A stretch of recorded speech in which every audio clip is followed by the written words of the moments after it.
ಪ್ರಿಯಾ ಮನೆ ಕಡೆಗೆ ಬಂದೇ ಇಲ್ಲ, ಒಂದು ಫೋನ್ ಕೂಡ ಮಾಡಿಲ್ಲ, ನಮ್ಮನ್ನೆಲ್ಲ ಮರ್ತ್ಬಿಟ್ಟಿಯಾ? ಅವಾಗವಾಗ ಅವ್ರ ಅಣ್ಣನ ಜೊತೆ ಫೋನಲ್ಲಿ ಮಾತಾಡ್ತಿರ್ತಾಳೆ, ಭೇಟಿ ಆಗ್ತಿರ್ತಾಳೆ. ಆಗ ನಿನ್ನ ಬಗ್ಗೆ ವಿಚಾರಿಸಿರ್ಬೋದು. ಅವಳಿಗೆ ಯಾವಾಗ ಯಾರ ಜೊತೆ ಮಾತಾಡಬೇಕು ಅಂತ ಚೆನ್ನಾಗಿ ಗೊತ್ತು. ಪ್ರಿಯಾ, ನಿನಗೆ ಅಂತ ತಂದಿರೋ ರೇಷ್ಮೆ ಸೀರೆ ಒಡವೆಗಳನ್ನೆಲ್ಲ ಅದಕ್ಕೆ ತಂದು ತೋರಿಸು.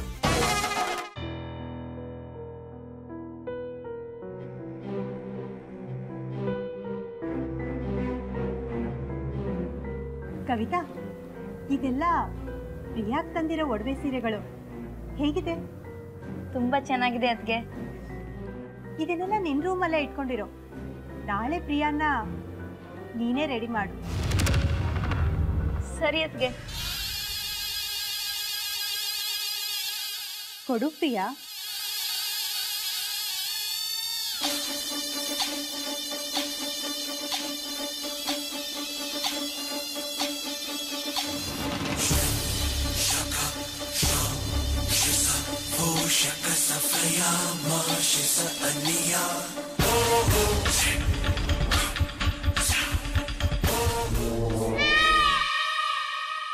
ಕವಿತಾ, ಅಣ್ಣ ಈಗ ಬಂದ್ಯಾ? ಹಾ ಅಣ್ಣ. ಒಬ್ಬಳೇ ಬಂದ? ಇಲ್ಲ ಅಣ್ಣ, ಅದಕ್ಕೆ ಬಂದಿದ್ರು, ಅವ್ರ ಜೊತೆಗೆ ಬಂದೆ. ಹೌದಾ? ಯಾಕೊಂಥರ ಸಪ್ಪೋಗಿದ್ಯಾ? ಅಣ್ಣ, ಹಿಂಗೆ ಎರಡನೇ ಮದುವೆ ಆಗ್ತಿರೋದು ತುಂಬಾ ನೋವಾಗ್ತಿದೆ. ಈ ಮದುವೆ ನಡೀತಿರೋದ್ರಿಂದ ಎಲ್ರಿಗೂ ಒಳ್ಳೇದಾಗೋದು. ನಿಮ್ಮ ಅಣ್ಣ ಚೆನ್ನಾಗಿರ್ಬೇಕು ಅಂದ್ರೆ ಈ ರಾಗನೆಲ್ಲ ಎಳಿದೆ, ಸ್ವಲ್ಪ ಸುಮ್ಮನಿರು. ನನಗೂ ಗೊತ್ತು, ಆದ್ರೂ ಮನಸ್ಸಿಗೆ ಬೇಜಾರಾಯ್ತು, ಅದಕ್ಕೆ ಹೇಳಿದೆ. ನಿನ್ನ ಮನಸ್ಸಿಗೆ ಬೇಜಾರಾದ್ರೆ ಅದನ್ನ ಒಳಗೆ ಇಟ್ಕೋ. ಅದನ್ನ ಇವನ ಮುಂದೆ ಹೇಳಿ ಇವನ್ ಮನಸ್ಸಿಗೆ ಯಾಕೆ ಬೇಜಾರು ಪಡಿಸ್ತೀಯ? ಅರ್ಥ ಆಯ್ತಾ? ಲಕ್ಷ್ಮಿ, ನೀನಾದ್ರೂ ಸ್ವಲ್ಪ ಹೇಳಮ್ಮ ಅವಳಿಗೆ. ಕವಿತಾ, ದೇವ್ರ ನಿರ್ಧಾರದ ಮುಂದೆ ಬೇರೆ ಯಾರ ನಿರ್ಧಾರನೂ ನಡೆಯಲ್ಲ.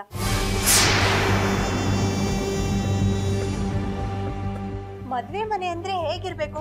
ಎಲ್ರೂ ನಗ್ನಗ್ತಾ ಇರ್ಬೇಕು. ಎಲ್ಲ ನಗಿ ನೋಡೋಣ ಒಂದ್ಸರಿ.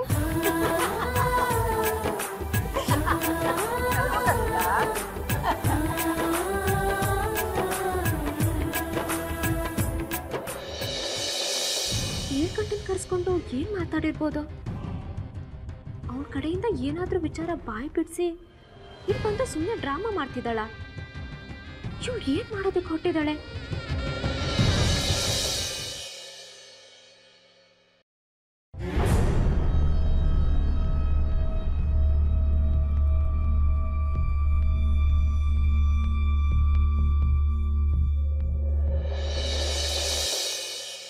ಲಕ್ಷ್ಮಿ, ಲಕ್ಷ್ಮಿ, ಆಯ್ಲಿ.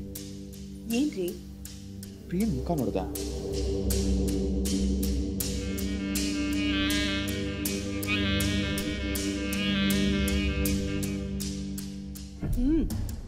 ಅವಳು ಚೆನ್ನಾಗಿ ಕಾಣ್ಲಿ ಅಂತಾನೆ ಬ್ಯೂಟಿ ಪಾರ್ಲರಿಗೆ ಕರ್ಕೊಂಡು ಹೋಗಿ ಬಂದಿದ್ದು. ಅದಲ್ಲ ಲಕ್ಷ್ಮಿ, ಅವಳ ಮುಖ ನೋಡ್ತಿದ್ರೆ ಏನೋ ಒಂಥರ ಕನ್ಫ್ಯೂಷನ್ ಕಾಣಿಸ್ತಿದೆ. ನಮಗೋಸ್ಕರ ಮದುವೆಗೆ ಒಪ್ಕೊಂಡಿದ್ರು, ಈಗ ಅವ್ರ ಮನಸ್ಸಲ್ಲಿ ಬೇಡ ಅನ್ನೋ ತೀರ್ಮಾನ ಹೊಡ್ತಿದೆ. ಹಾಗಾಗಿ ಏನು ಮಾಡಬೇಕು ಅಂತ ಗೊತ್ತಾಗದೆ ನಿಂತಿದ್ದಾಳೆ. ನಿಂಗಾಗ ಅನಿಸ್ತಿಲ್ವಾ? ಹಾಂ, ಅಷ್ಟೇ ಯಾಕೆ ಲಕ್ಷ್ಮಿ, ನಿಮ್ಮ ಮುಖದಲ್ಲೂ ಕೂಡ ಈ ಮದುವೆ ನಡಿಬೇಕು ಅನ್ನೋ ಸಂತೋಷ ಸಂಪೂರ್ಣವಾಗಿ ಕಾಣಿಸ್ತಿಲ್ಲ. ನಿಮ್ಮ ಮನಸ್ಸಲ್ಲಿ ಬೇರೆ ಏನೋ ಲೆಕ್ಕಾಚಾರ ಓಡ್ತಿದೆ. ಮೀನಾಕ್ಷಿ, ಅದಿತಿ, ಇವರೆಲ್ಲರ ಮುಖದಲ್ಲೂ ಏನೋ ಒಂದು ಗೊಂದಲ ಕಾಣಿಸ್ತಿದೆ. ಇದನ್ನೆಲ್ಲ ನೋಡ್ತಿದ್ರೆ ಈ ಮದುವೆ ಆಗೋದೇ ಬೇಡ ಅಂತ ಅನಿಸ್ತಿದೆ. ಲಕ್ಷ್ಮಿ, ಮದುವೆ ನಿಲ್ಲಿಸ್ಬಿಡನ್ವಾ? ಸರಿ, ನಿಮ್ಗೆ ಇಷ್ಟ ಇಲ್ಲ ಅಂದರೆ ಈ ಮದುವೆ ನಿಲ್ಲಿಸ್ಬಿಡೋಣ. ಲಕ್ಷ್ಮಿ, ನಾನು ತಮಾಷೆ ಮಾಡ್ತಿಲ್ಲ, ನಾನು ಸೀರಿಯಸ್ ಆಗಿ ಹೇಳ್ತಾ ಇದ್ದೀನಿ. ನಾನು ಅಷ್ಟೇ ಸೀರಿಯಸ್ ಆಗೇ ತಗೊಂಡಿದ್ದೀನಿ ರೀ.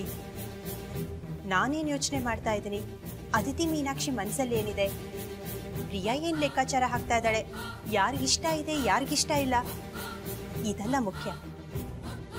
ಎಲ್ಲ ಸಾಯಿನಾಥನ ಮೇಲೆ ಹಾಕಿದ್ದೀನಿ. ಒಳ್ಳೆಯದು ಕೆಟ್ಟದ್ದು ಎಲ್ಲ ಸಾಯಿನಾಥನೇ ನೋಡ್ಕೋತಾನೆ. ಖಂಡಿತ ನಾವು ನಂಬಿರೋ ಸಾಯಿನಾಥ ನಮ್ಮ ಕೈ ಬಿಡಲ್ಲ ರೀ. ಎಲ್ಲ ಅವನ ಮೇಲೆ ಭಾರ ಹಾಕಿದ್ದೀನಿ, ನೀವೇನೂ ಯೋಚನೆ ಮಾಡಬೇಡಿ.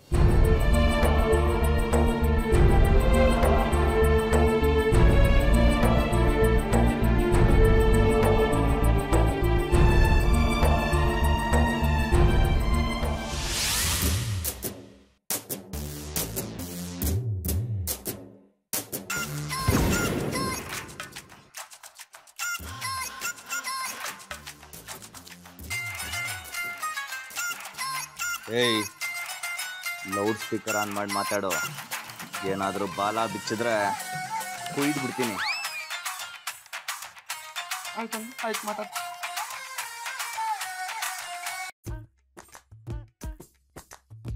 ಹಲೋ, ಹೇಳು ಪ್ರಿಯಾ. ಎಲ್ಲಿದ್ಯಾ?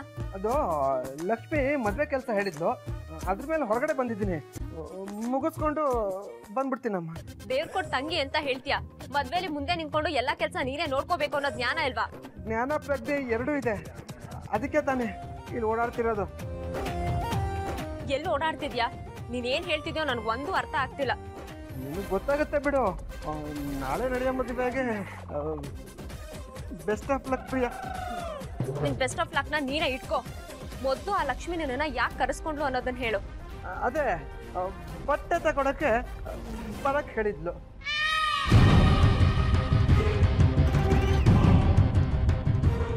ಬಟ್ಟೆಗಳು ತಕ್ಕೊಟ್ಲಾ?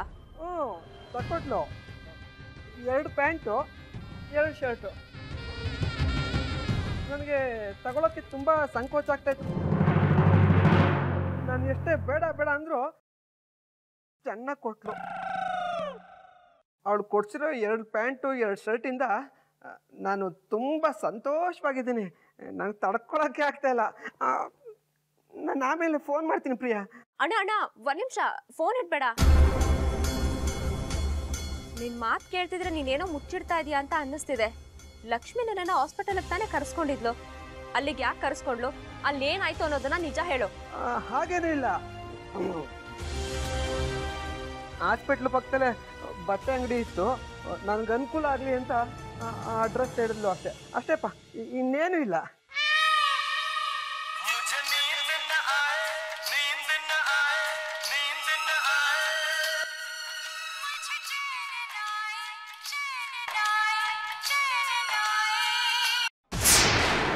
ಇದು Sagar mobile ring tone.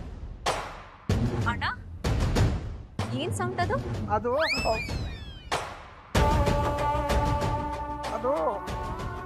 TV sound.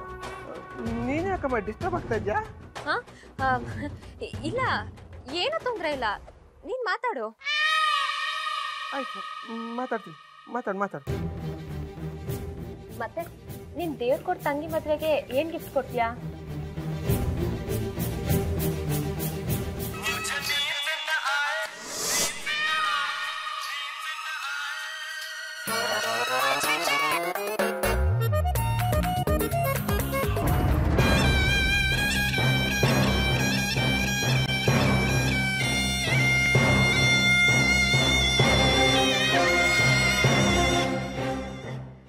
ನಾನು ಗಿಫ್ಟ್ ಕೇಳಿದಕ್ಕೆ ನೀನು ಶಾಕ್ ಆಗಿರ್ತೀಯ ಅಂತ ನನಗೆ ಗೊತ್ತು. ನೀನೇನು ಗಿಫ್ಟ್ ಕೊಡೋದು ಬೇಡ. ಈ ಮದುವೆ ನಡೆಯೋದಕ್ಕೆ ಮುಖ್ಯ ಕಾರಣನೇ ನೀನು. ನೀನು ಬಂದರೆ ನನಗೆ ಅದೇ ಗಿಫ್ಟ್ ಇದ್ದಂಗೆ. ನಾನು ನಿನ್ನ ಫೋನ್ ಇಡ್ತೀನಿ ಅಣ್ಣ. ಬಾಯ್. ಸರಿ ಕಣಮ್ಮ. ನೀಲ್ಕಂಠ ಸಾಗರ್ ಮತ್ತೆ ದೇವದಾಸ್ ಕೈಗೆ ಸಿಕ್ಬಿಟ್ಟಿದ್ದಾನೆ ಅಂದರೆ ಲಕ್ಷ್ಮಿಗೆ ಎಲ್ಲ ವಿಚಾರ ಗೊತ್ತಾಗಿದೆ ಅಂತ ಆಯಿತು. ಆದರೂ ಲಕ್ಷ್ಮಿ ಏನು ಕೇಳದೆ ಯಾಕೆ ಸುಮ್ಮನಿದ್ದಾಳೆ? ಅವಳ ಉದ್ದೇಶ ಏನು?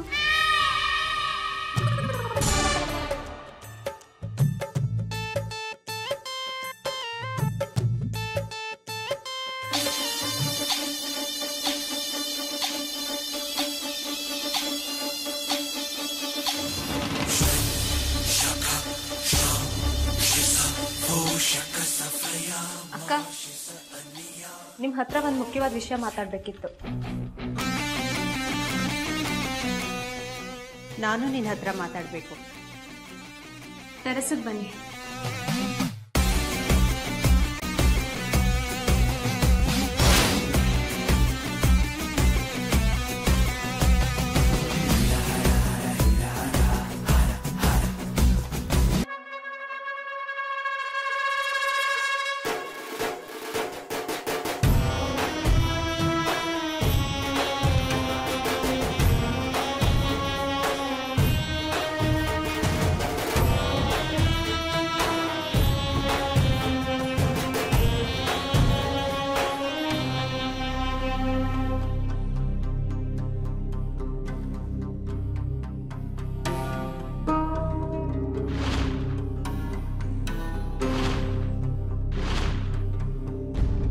ಏನ್ ಡಿಸೈಡ್ ಮಾಡಿದೆ ಲಕ್ಷ್ಮಿ?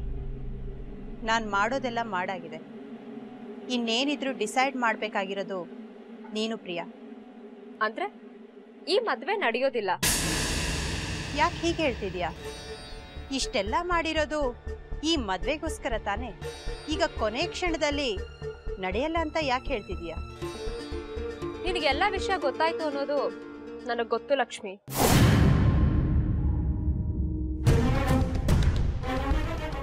ನನಗೇನು ಗೊತ್ತಿದೆ? ನೀನು ಯಾವ ವಿಷಯದ ಬಗ್ಗೆ ಮಾತಾಡ್ತಾ ಇದೀಯಾ?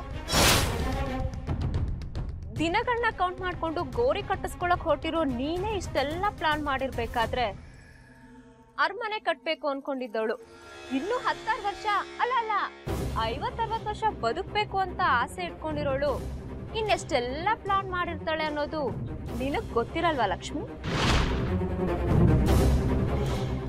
ಸುತ್ತಿ ಬಳಸಿ ಮಾತಾಡ್ದೆ ನೇರವಾಗಿ ವಿಷಯಕ್ಕೆ ಬರ್ತೀನಿ.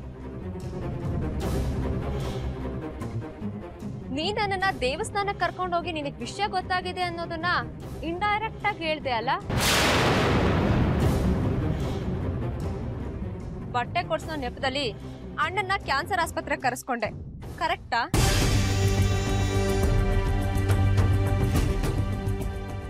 ಏನೇ ಇದ್ರು ಅಣ್ಣ ಫೋನ್ ಮಾಡಿ ನನ್ನ ಹತ್ರ ಹೇಳ್ತಿದ್ದ, ಆದ್ರೆ ನಾನೇ ಫೋನ್ ಮಾಡಿದ್ರು ಸರಿಯಾಗಿ ಮಾತಾಡ್ಲಿಲ್ಲ. ಮೊದಲನೇ ಸಲ ಕೇಳಿದಾಗ ಮದ್ವೆ ಕೆಲಸದಲ್ಲಿ ಹೊರಗೆ ಬಂದಿದ್ದೀನಿ ಅಂತ ಹೇಳ್ದ. ಆದ್ರೆ ಅಣ್ಣನ್ ಬ್ಲಾಕ್ ಮಾಡೋದಕ್ಕೆ ಅಂತ ಬಿಟ್ಟಿದ್ ಸಾಗರ್ ಫೋನ್ ರಿಂಗ್ ಆದಾಗ ಏನ್ ಸೌಂಡು ಅಂತ ಅಣ್ಣನ್ ಕೇಳಿದಕ್ಕೆ ಟಿವಿ ಸೌಂಡ್ ಅಂತ ನನ್ನ ಹತ್ರನೇ ಸುಳ್ಳು ಹೇಳ್ದ. ಇದನ್ನೆಲ್ಲ ನೋಡಿ ಗೊತ್ತಾಗದೆ ಇದ್ರು ಪರವಾಗಿಲ್ಲ, ಬ್ಯೂಟಿ ಪಾರ್ಲರ್ ನಲ್ಲಿ ನಾನು ಸಾಗರ್ ಜೊತೆ ಮಾತಾಡ್ತಾ ಇದ್ದಿದ್ದನ್ನ ನೀನು ಅದಿತಿ ನಿಂತ್ಕೊಂಡು ಕೇಳಿಸ್ಕೊಂಡಿರೋದನ್ನ ನಾನೇ CCTV ಫುಟೇಜ್ ನಲ್ಲಿ ನನ್ನ ಕಣ್ಣಾರೆ ನೋಡಿದ್ದೀನಿ.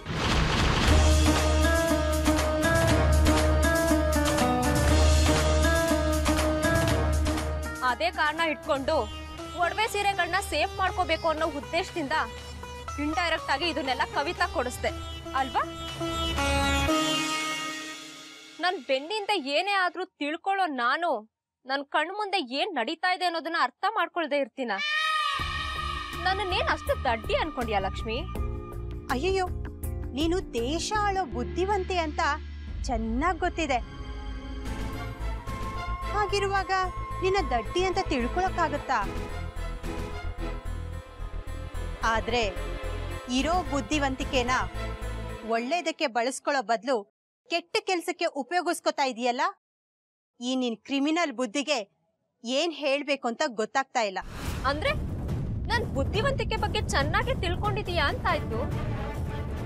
ನೀನು ಸಾಗರ್ನ ಲವ್ ಮಾಡ್ತಾ ಇದ್ದಿದ್ದು, ನಿನ್ನ ಅಣ್ಣನ ಮೂಲಕ ನನ್ನ ಕ್ಯಾನ್ಸರ್ ಇರೋ ವಿಷಯನ ತಿಳ್ಕೊಂಡು ನನ್ನ ಮಗಳನ್ನ ಕಿಡ್ನಾಪ್ ಮಾಡಿಸಿದ್ದು ನೀನೇ ಅಲ್ವಾ? ಅವಳನ್ನ ಕಾಪಾಡೋ ತರ ನಾಟಕ ಆಡಿ ನಮ್ಮ ಮನೆಗೆ ಬಂದು ಸೇರ್ಕೊಂಡೆ, ಕರೆಕ್ಟಾ?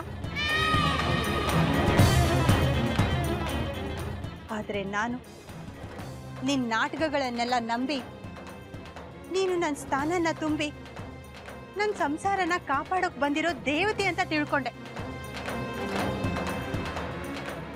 ಆದ್ರೆ ನೀನು ನನ್ನ ಬೆನ್ನಿಗೆ ಚೂರಿ ಹಾಕೋಕ್ ಬಂದೆ.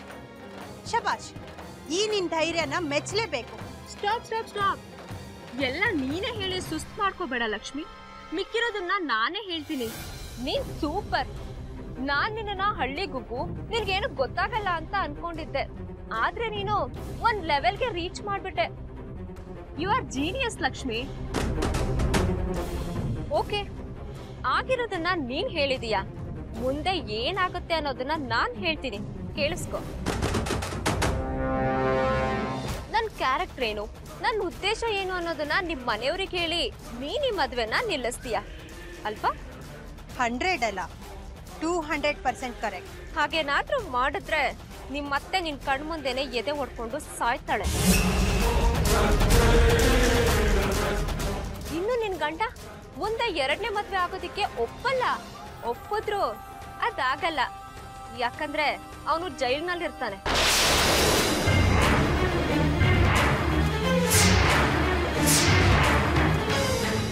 ಇನ್ನು ನಿನ್ ಮುದ್ದಿನ ಮಕ್ಕಳು ತಾಯಿನೂ ಕಳ್ಕೊಂಡು ತಂದೆನೂ ಇಲ್ದೆ ಬೀದಿನಲ್ಲಿ ಭಿಕ್ಷೆ ಬೇಡೋ ಪರಿಸ್ಥಿತಿ ಬರುತ್ತೆ.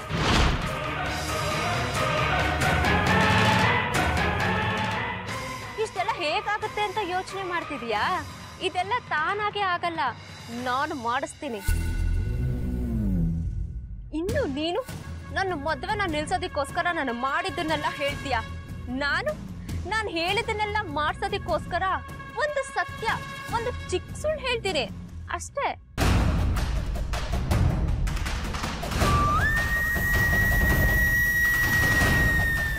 ಏನು ಅನ್ನೋ ಕುತೂಹಲನಾ? ನಿನಗೆ ನಿನ್ ಗಂಡನ್ಗೆ ಮಾತ್ರ ಗೊತ್ತಿರೋ ಕ್ಯಾನ್ಸರ್ ಅನ್ನೋ ಸತ್ಯನ ಇಡೀ ನಿನ್ನ ಫ್ಯಾಮಿಲಿಗೆ ತಿಳಿಸ್ತೀನಿ.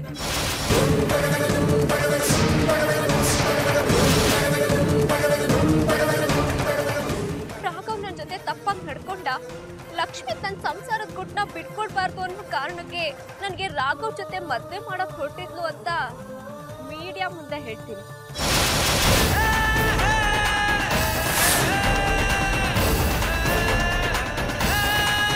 ನಾನ್ ಸಾಗರ್ನ ಲವ್ ಮಾಡಿ ಬಿಟ್ಕೊಂಡಿದ್ದು ದೊಡ್ಡ ಅಪರಾಧ ಏನಲ್ಲ. ಇದಕ್ಕೆ ಕಾನೂನಲ್ಲಿ ಯಾವ ಶಿಕ್ಷೆನೂ ಇಲ್ಲ. ಅದ್ ಮೀರಿ ಯಾರಾದ್ರೂ ಸಾಗರ್ನ ಯಾಕೆ ಬಿಟ್ಟು ಬಂದೆ ಅಂತ ಕೇಳಿದ್ರೆ ಸುಳ್ಳು ಹೇಳೋದು ನನಗೇನು ಹೊಸ್ತಲ್ವಲ್ಲ. ನಿನ್ನ ವಿಚಾರದಲ್ಲಿ ಸಾಕ್ಷಿ ಆಧಾರ ಎರಡೂ ನನ್ನ ಹತ್ರ ಇದೆ. ನಿನಗೆ ಕ್ಯಾನ್ಸರ್ ಇದೆ ಅನ್ನೋದಕ್ಕೆ ರಿಪೋರ್ಟ್ಸ್ಗಳಿವೆ. ನನಗ್ ಮದ್ವೆ ಮಾಡ್ಸಕ್ ಹೊರಟಿದ್ದೆ ಅನ್ನೋದಕ್ಕೆ ಸಾಕ್ಷಿ ಆಧಾರಗಳಿವೆ. ಹೇಗೂ ಮದ್ವೆ ನಿಶ್ಚಯ ಆಗಿದೆ. ಈಗ ಓಡಾಡ್ತಿರೋ ರೀತಿನಲ್ಲೇ ಓಡಾಡ್ಕೊಂಡು ಮದ್ವೆ ಮಾಡಿ ಮುಗಿಸಿದ್ರೆ ನನ್ನ ಕಡೆಯಿಂದ ಯಾರಿಗೂ ಯಾವ ತೊಂದ್ರೆನೂ ಆಗೋದಿಲ್ಲ. ಯಾಕಂದ್ರೆ ನಾನಿಷ್ಟೆಲ್ಲ ಮಾಡಿದ್ದು ಈ ಮದ್ವೆಗೋಸ್ಕರನೇ. ನಾನ್ ಆಸೆ ಪಟ್ಟಿದ್ದು ಪೂರ್ತಿ ಆದ್ರೆ ಬೇಡದೇ ಇರೋದಕ್ಕೆ ನಾನ್ ಯಾಕೆ ಕೈ ಹಾಕ್ಲಿ? ಅದನ್ನ ಬಿಟ್ಟು ಮದ್ವೆ ಏನಾದ್ರೂ ನಿಲ್ಲಿಸ್ತೀನಿ ಅಂತ ಹೋದ್ರೆ ನಾನ್ ಹೇಳಿದ್ದನ್ನ ಮಾಡೇ ಮಾಡ್ತೀನಿ. ಈ ಮನೆಗ್ ಬರೋದಕ್ಕೋಸ್ಕರ ನಿನ್ನ ಮಗಳನ್ನೇ ಕಿಡ್ನಾಪ್ ಮಾಡಿಸ್ತೊಳಗೆ ನನ್ನ ಆಸೆ ಪೂರ್ತಿ ಮಾಡ್ಕೊಳ್ಳೋದಕ್ಕೋಸ್ಕರ ಕೊಲೆ ಮಾಡಿಸೋದಿಕ್ಕೂ ಭಯ ಪಡಲ್ಲ. ನೋಡು, ಹೇಗಿದ್ರು ನೀನು ಇನ್ನೊಂದೆರಡು ತಿಂಗಳಲ್ಲಿ ಸಾಯ್ತಾ ಇದೀಯಾ. ಮದ್ವೆ ಮಾಡ್ಸು. ನಾನ್ ಕೆಟ್ಟವಳು ಅನ್ನೋ ಸತ್ಯ ನಿನ್ ಸಾವಿನ ಜೊತೆನೆ ಮಣ್ಣಾಗ್ಲಿ. ಇನ್ ಮುಂದೆ ನಾನು ಪ್ರಿಯ ತರ ಕೆಟ್ಟವಳಾಗಿರಲ್ಲಪ್ಪ, ಲಕ್ಷ್ಮಿ ತರ ಒಳ್ಳೆಯವಳಾಗಿರ್ತೀನಿ. ನೋಡು, ನಿನ್ ಮುಂದೆ 2 ಆಪ್ಷನ್ ಇದೆ. ಒಂದು, ನಿಶ್ಚಯ ಆಗಿರೋ ಮದ್ವೆನ ಮಾಡಿಸಿ ಈ ಪ್ರಿಯನ್ನ ನಿನ್ ಸ್ಥಾನದಲ್ಲಿ ತಂದು ಕೂರ್ಸೋದು. ಎರಡನೇದು, ನಾನ್ ಕೆಟ್ಟೋಳು ಅಂತ ಪ್ರೂವ್ ಮಾಡಿ ನಿನ್ನ ಸಂಸಾರದ ಸಂತೋಷನ ನೀನೇ ಹಾಳು ಮಾಡ್ಕೊಳ್ಳೋದು. ಯೋಚನೆ ಮಾಡು, ನಿರ್ಧಾರ ನಿನಗೆ ಬಿಟ್ಟಿದ್ದು. ನಿನಗೆ ಬೆಳಗ್ಗೆವರೆಗೂ ಮಾತ್ರ ಟೈಮ್ ಇರೋದು. ನಿನ್ ನಿರ್ಧಾರ ತಪ್ಪಾದ್ರೆ ನಿನ್ ಸಂಸಾರ ದಿಕ್ತಕ್ಕೆ ಹೋಗುತ್ತೆ. ಮದ್ವೆ ಹೆಣ್ಣು ತುಂಬಾ ಹೊತ್ತು ಬಿಸಿಲ ನಿಂತ್ಕೋಬಾರ್ದು. ಬರ್ಲಾ?